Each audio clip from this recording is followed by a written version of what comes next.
Di puncak Gunung Qingmun, sebuah kapak emas membelah kayu di tengah tumpukan kayu raksasa. Pria itu bergumam bahwa ia telah menebang banyak hari ini. Ia melirik ke samping dan jendela sistem muncul, menyatakan ia telah menebang 3,65 juta potong kayu. Ia terkesan namun tampak tak acuh. Jelas ia adalah transmigran dari bumi yang menjadi terkenal saat muda karena ajang bakat. Namun, karena menolak aturan agensi, ia ditinggalkan dan jatuh ke dalam depresi. Setelah itu, ia bereinkarnasi sebagai guru segel kuno. Ia sadar telah bertransmigrasi dan berharap sistem untuk hidup mewah. Namun yang ia dapat hanyalah sistem penebangan kayu yang memintanya menebang kayu terus. Ia pada dasarnya adalah dewa penebang kayu, namun dalam hal kekuatan, ia tak terlihat kuat. Seseorang terbang memanggil sang guru besar, orang itu mendarat di tumpukan kayu, menghancurkan hasil kerjanya, dan memberitahu bahwa bos memanggilnya karena ujian istana telah dimulai. Bai mengangguk, lalu orang itu melompat pergi, menghancurkan kayunya lagi sambil berteriak akan menunggu di sana. Pria malang itu tahu ini adalah ujian untuk menerima murid. Namun, dengan potensinya, tak akan ada yang mau menjadi muridnya. Karena lapar, ia memeriksa dulu apakah makhluk dari jurang sudah gemuk.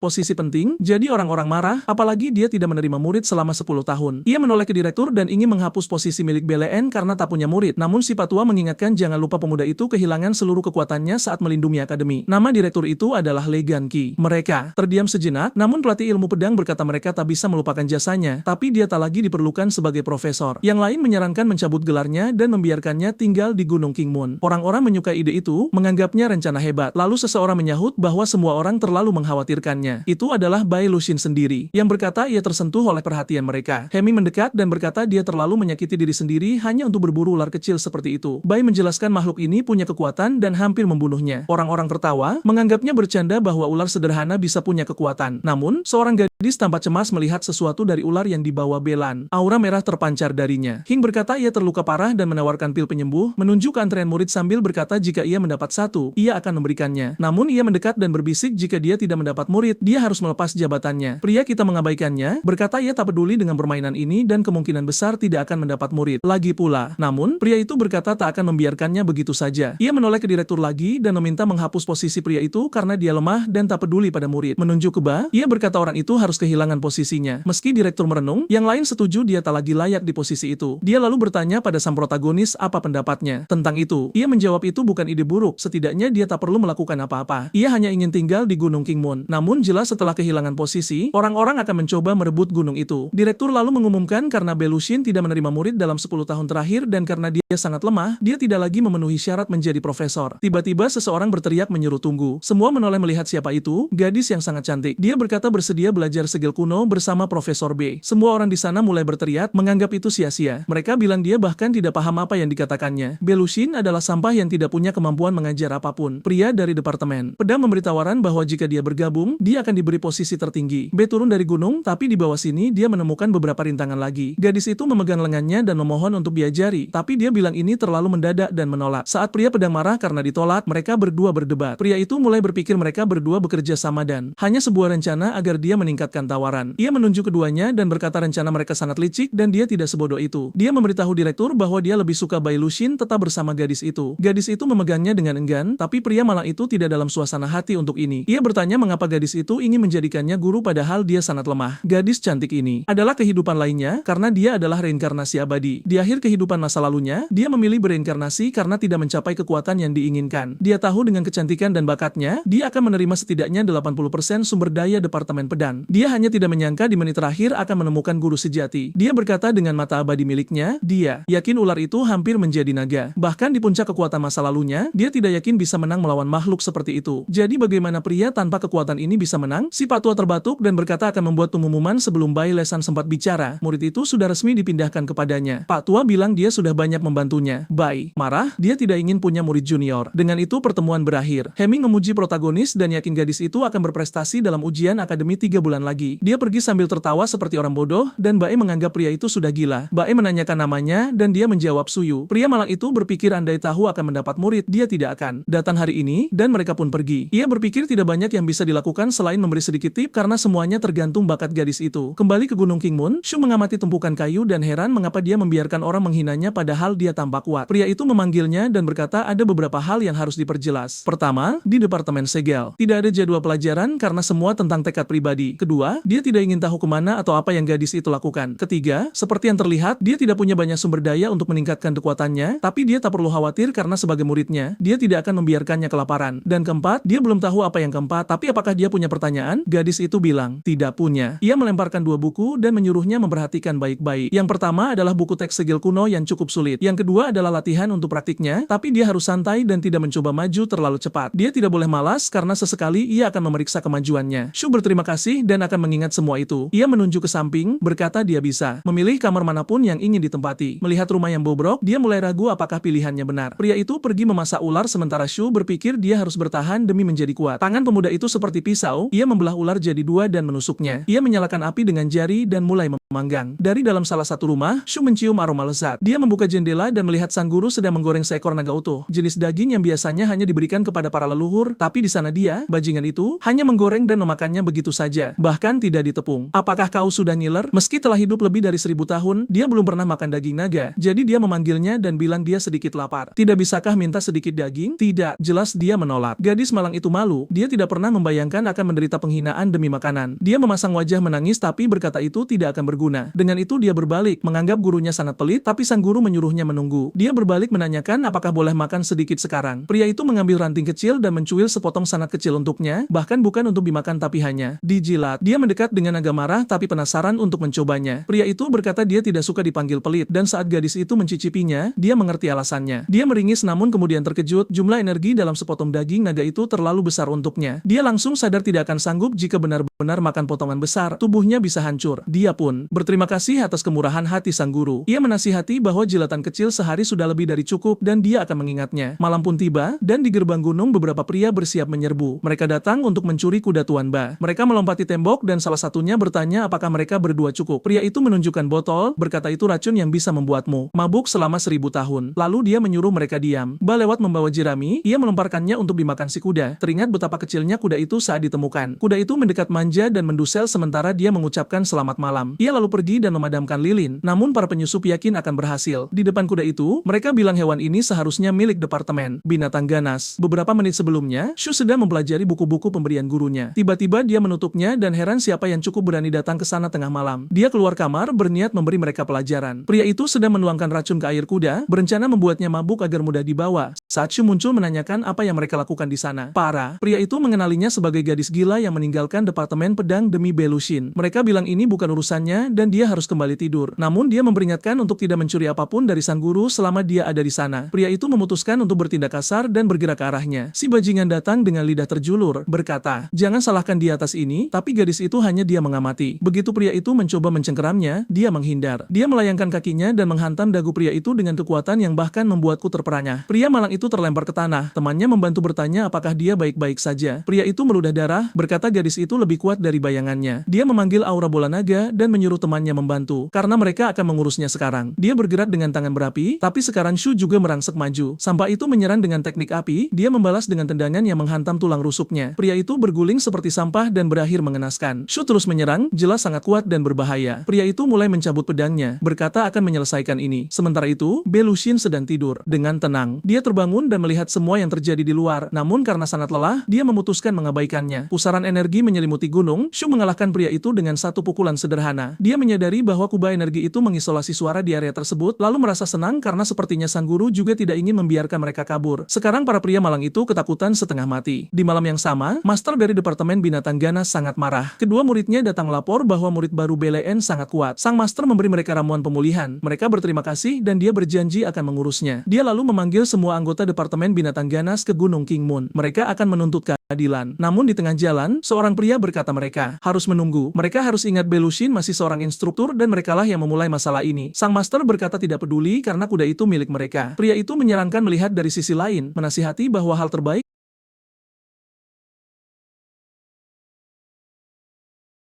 Penegak hukum di sana, hari baru telah tiba. Si pemalas bangun sekitar jam 1 siang. Shu menyapa selamat pagi, tapi jelas dia kurang tidur. Ia bertanya apakah dia bangun awal dan bagaimana bacaan bukunya semalam. Shu malu-malu, tidak tahu harus bicara apa. Hampir setengah energi tubuhnya terkuras hanya untuk membaca setengah halaman buku itu. Dia sudah berusaha keras tapi tidak sanggup lebih jauh. Belusin berkata apa yang ia capai sudah cukup dan bertanya berapa banyak yang dibaca. Shu merasa malu saat menjawab, lalu saat ia mengayunkan kapaknya, Shu memberitahu dia membaca setengah halaman. Ia berbalik dan bertanya apa maksudnya. Mempertanyakan apakah benar dia membaca setengah halaman dalam semalam. Shu meminta maaf, merasa telah mengecewakan. Namun dia bila itu sebenarnya kejutan yang luar biasa. Dia mengira Shu hanya akan mampu membaca beberapa kata pertama saja. Dengan malu-malu, Shu bertanya apakah gurunya benar-benar menganggapnya sebodoh itu. Dia bilang bukan begitu, dan dia sungguh senang dengan kabar ini. Pengetahuan dalam buku itu adalah sesuatu yang ia kumpulkan sejak lama, jadi membaca setengah halaman dalam semalam adalah hal luar biasa. Ia memberinya sebuah barang, berkata pengetahuan itu perlu tapi dia tidak perlu terburu-buru. Dengan token itu, dia bisa pergi ke perpustakaan akademi. Seiring peningkatan tokennya, dia akan bisa mengakses naskah yang lebih hebat. Shu bertanya cara menaikkan level token, ia menjelaskan ada tempat untuk mengambil misi magang atau berpartisipasi dalam ujian. Shu berterima kasih dan sangat mengerti. Namun dalam benaknya, buku sang guru jauh lebih penting daripada token ini. Dia sudah menjadi makhluk abadi sejak lama, jadi baginya token itu sampah dan ia menendangnya menjauh. Yang ia inginkan seumur hidupnya hanyalah naskah sang guru. Dia menyadari gurunya sedang merenung dan bertanya ada masalah apa. Seseorang berteriak dari bawah memanggil murid Gunung King Moon bernama Shu untuk turun dan menerima hukuman. Gadis itu bilang itu pasti orang-orang suruhan pria yang ia hajar semalam dan meminta maaf karena tidak bisa menahan diri. Gurunya menyuruhnya tidak khawatir, biarkan dia yang urus dan Shu lanjut belajar saja. Ia akan memeriksanya ke bawah dan gadis itu setuju. Di gerbang Gunung King Moon, ada pasukan yang menunggu. Orang yang turun menanyakan ada apa. Para pria berjubah putih adalah penegak hukum di dunia ini dan menuntut sang profesor menyerahkan muridnya, Shu. Sekarang Belusin lebih terkesan dengan kerumunan orang itu dan berjalan tenang melewati mereka. Pria yang menggunakan pengeras suara berkata buktinya sudah jelas dan gadis itu harus ikut sekarang. Namun Be menaruh kapaknya di tanah dan bertanya sesuatu. Apakah mereka tahu tentang dua murid lain yang menyerbu tempatnya semalam? Menatap Master Departemen Binatang Ganas, sang Master berdalih mereka tidak sengaja muncul di sana dan dipukuli. Jelas kata, tidak sengaja, tidak disukai Ba. Jadi Ba membalas bahwa Shu juga tidak sengaja memukuli mereka. Jadi tak perlu khawatir. Mereka mulai mundur, tapi siang-siang mengancam jika dia bersikeras, urusannya tidak akan baik. Belusin hanya menoleh dan bertanya apa yang akan dia lakukan. Pria itu gemetar, lalu mulai berteriak bertanya pada senior apakah mereka lihat tingkahnya. Dan lagi pula pria itu menutupi kejahatan yang lebih parah. Mereka harus menangkap murid Belusin sekarang. Dua pria turun di hadapan B, siang-siang memperingatkan bahwa siapapun yang melawan, hukum tidak akan berakhir baik. Namun Belusin bila mereka hanyalah sekumpulan bocah dan tidak mewakili aula hukum. Pria itu mencabut pedang, berkata dia dan muridnya akan dihukum hari ini. Ia merangsek maju dan menyuruh temannya mengikuti. Siang-siang percaya diri karena selama 10 tahun terakhir yang dilakukan Belusin hanyalah menebang kayu. Sangat konyol sampah seperti dia. Melawan aula hukum. Belusin mendorong Shu dan berkata ini adalah ujian untuknya dan dia tidak boleh mengecewakan. Sendirian, Shu maju menghadapi keduanya. Dia tersenyum. Dan apakah akan ada tendangan kuat? Pertama, dia berjongkok menghindari tebasan pertama. Pria itu mencoba menebas dari samping, tapi Shu menghilang dalam sekejap. Sekarang dia sadar bahwa kedua orang ini terlalu lemah untuk melawan sang guru. Shu terus menghindari setiap serangan mereka sambil tersenyum, yakin dia akan tumbuh jauh lebih kuat di sisi gurunya. Tiba-tiba sesuatu yang biru muncul di tangannya, dan pria itu heran apa yang dilakukannya. Dia segera sadar gadis itu sedang menggambar segel. Pria itu terkesan, untuk memakai segel dalam pertempuran, kau harus menggambarnya sebelumnya, bukan di tengah laga. Melihat ini, pria satunya marah, menganggap dia meremehkan mereka. Ia memberitahu temannya untuk menggunakan jurus spesial dan mengirim tebasan hijau ke arahnya. Shu mundur selangkah dan menghindar. Sementara itu, pria satunya berada di atas, berkata akan menghentikan prosesnya. Ia melancarkan tebasan yang memanggil naga hijau dan menyuruhnya masuk neraka. Shu mengaktifkan kekuatan di jarinya dan berkata mereka bukan apa-apa yang istimewa. Naga itu berbenturan dengan energinya. Dia menahan serangan yang memicu ledakan di gunung. Ledakan itu begitu hebat hingga tak ada yang bisa melihat apapun. Mereka bertanya-tanya apakah itu berhasil. Namun Shu berdiri tenang dengan bola energi, berkata saatnya serius. Dia mengirim dua burung listrik ke arah mereka. Melihat burung-burung itu, para pria itu tak percaya. B sedang berpikir dia punya kekuatan ular kayu tapi belum bisa memberikannya pada Shu. Shu menyelesaikan segalanya sementara B berpikir dia harus mencari sesuatu yang berhubungan dengan petir untuk diberikan padanya. Pria di tanah memanggil siang-siang. Berkata mereka kemari karena dia dan memerintahkannya melakukan sesuatu yang tegas. Siang-siang marah karena disuruh-suruh tepat saat mereka kalah. Jika kedua pecundang itu kalah dari sang gadis, dia tak punya peluang sama sekali. Namun Shu tidak sabar dan mengirim serangan ke arahnya yang menghantam tepat di dada. Ia jatuh berlutut, heran bagaimana Shu bisa melemparnya sejauh itu, tapi Shu hanya menyuruhnya mundur. Salah satu dari mereka bangkit, berkata melawan penegak hukum adalah kejahatan berat dan dia akan menyesal. Namun protagonis malas kita berkata, merekalah bertiga yang akan menyesal. Pria itu bertanya apa yang akan dilakukannya. Ba memerintahkan semua orang berlutut. Para pria itu merasakan semacam energi di dada mereka dan seketika semua berlutut. Energi itu menyelimuti seluruh gunung. Terkapar di tanah, pria itu heran bagaimana seseorang yang tampak tak punya kekuatan bisa melakukan ini. Ba menyuruh mereka jangan kembali, dan salah satunya berkata ia telah mendapatkan kembali energi yang ia miliki 10 tahun lalu. Yang lain memukul tanah, berkata itu mustahil, dia pasti menggunakan energi orang lain. Tiba-tiba dia menerima koneksi spiritual dari seseorang bernama Elder Tu. Pria itu memuntahkan darah seketika dan terpental. Ba menyuruh siang-siang tetap berlutut di sana sampai Tuan Yu datang sendiri bicara padanya. Pria itu melapor pada pemimpin bahwa siang-siang masih berlutut di Gunung King Moon. Pak tua bernama Shang Kung menyuruh anak buahnya istirahat, berkata ia yang akan menanganinya. Anak buahnya pergi sambil tersenyum yakin Ba akan kalah. Shang Kung memanggil salah satu muridnya untuk pergi ke Gunung King Moon. Bei Luxin sudah lelah, hari sudah siang dan belum ada yang muncul. Ia meninggalkan makanan dan pergi melihat Shu berlatih segel. Shu merasakan sesuatu mendekat, menghancurkan satu di tangan, satu di kaki, dan seperti biasa berlatih dengan kekuatan yang sangat padat. Guru memujinya, berkata dia sangat tenang saat menyerang. Ia memberitahu akan pergi keluar dan jika seseorang dari Departemen Binatang Ganas datang, Shu harus memakai segel ini. Dengan itu ia pergi, berjanji akan kembali pagi hari. Protagonis kita sangat mengenal geografi tempat ini. Ia tahu di titik-titik penting bisa ditemukan iblis kuat. Ia mendarat, berpikir butuh bahan kuno untuk Shu. Melihat wilayah yang terus disambar petir, ia tahu ada iblis petir di sekitar. Dari puncak gunung, ia melihat seorang gadis sehat yang berlari dari sesuatu. Ia membayangkan gadis itu salah satu murid akademi, dan secara aneh diserang oleh bola-bola energi. Ledakan terjadi di hutan dan ia berpikir masalah selalu ada. Ia bersiap memantau dan berkata akan melihat ke bawah. Gadis yang berlumuran minyak itu kelelahan, dan seseorang berkata energinya sudah habis. Pria di depannya menyuruh berhenti lari karena kesenangan yang mereka rencanakan tidak akan seburuk itu. Dengan marah, gadis itu menyuruhnya terus bermimpi. Namun pria itu berkata karena dia dari Departemen Seni, dia hanyalah peliharaan akademi. Gadis itu menyentuh dahinya sendiri, berkata lebih baik mati daripada membiarkan ini terjadi. Tiba-tiba pria itu mencengkeram kepalanya ke tanah. Dia sadar kekuatannya disegel. Pria itu bilang kulit wajahnya sangat lembut dan yakin ini akan sepadan. Gadis malang itu tak percaya nasibnya berakhir seperti ini. Tiba-tiba ia mendengar seseorang menyuruhnya memukul titik tertentu pada pria itu. Saat itu, ia merasa bisa bergerak. Si pria sadar ia tak bisa bergerak dan terpukul tepat di dada. Sambaran petir merobek perutnya dan ia terlempar ke sisi lain. Serangan itu menciptakan kawah pada pria malang itu, bahkan si gadis tak percaya pada kekuatan ini. Teman pria itu berlari untuk melihat apa yang terjadi. Sementara itu, si gadis berterima kasih pada udara karena sang penyelamat tidak terlihat, bertanya-tanya mengapa dia begitu bodoh. Si pelayan marah dan bersumpah akan membalas perbuatannya. Gadis itu tidak mundur dan menantangnya, namun dia merasa tidak aman karena tidak punya energi. Pria itu merangsek maju karena tahu dia tak bisa membela diri, tapi si pemalas menyuruhnya mundur selangkah dan pukul tepat di ginjalnya. Gadis itu kebingungan dan melakukannya dengan salah. Pria itu hendak menghabisinya, dan tepat saat ia akan menebas lehernya, Ba menjentikan jari dan menjebaknya dalam formasi. Ia menyuruh gadis itu membunuhnya cepat. Gadis itu tidak tahu di mana B berada tapi bertanya apakah boleh menanyakan beberapa hal sebelum menghabisinya. Pria yang terjebak bilang tak perlu bertanya. Orang yang dia cari telah meledakkan energi spiritualnya sendiri dan kabur. Gadis itu tak percaya, namun pria itu bilang dia mungkin sudah dimakan seranja di jurang Kanglei. Ia mengancam jika ia mati, sekte Formless Border akan memburunya. Tiba-tiba mereka berdua dikejutkan oleh kemunculan Bei Luxin yang bertanya tentang sekte ini dan mengapa dia dikirim. Pria itu mengenalinya dan Ba bertanya apakah dia sepopuler itu. Gadis itu tahu dia adalah si Bei Luxin yang tidak berguna dari akademi. Protagonis kita bilang tak punya waktu dan menyuruh pria itu bicara, tapi dia menolak. Jadi Ba menyuruhnya mati saja, dan dengan tak percaya pria itu meledak. Gadis itu dengan marah bertanya bagaimana mereka akan menemukan kakak perempuannya sekarang karena Ba telah membunuhnya. Namun Ba menyuruhnya tenang, berkata ada cara menyelesaikannya. Ia bertanya apakah dia punya barang milik kakaknya. Sang guru memberikan sebuah sapu tangan kepadanya, yang kemudian dia berikan kepada burung itu dan memerintahkannya untuk mencarinya. Burung itu memasuki sebuah gua dan menemukan ketua sekte Toilet Abadi dalam keadaan lemah. Dia tahu bahwa dengan menghancurkan energinya sendiri, tempat itu akan menjadi makamnya. Sambil menatap ke langit, dia hanya ingin tahu apakah Yanru aman, hingga tiba-tiba seseorang memanggilnya. Terkejut, dia bertanya apakah itu Yanru. Di atas sana, sang protagonis mengatakan bahwa dia terluka parah. Yanru ingin melompat turun, tetapi dia melarangnya dan berkata akan menanganinya. Dia merapal jimat dan membuatnya terkesan. Energi biru turun ke dalam gua, gelembung-gelembung terbentuk dan mengangkat gadis itu keluar. Di atas,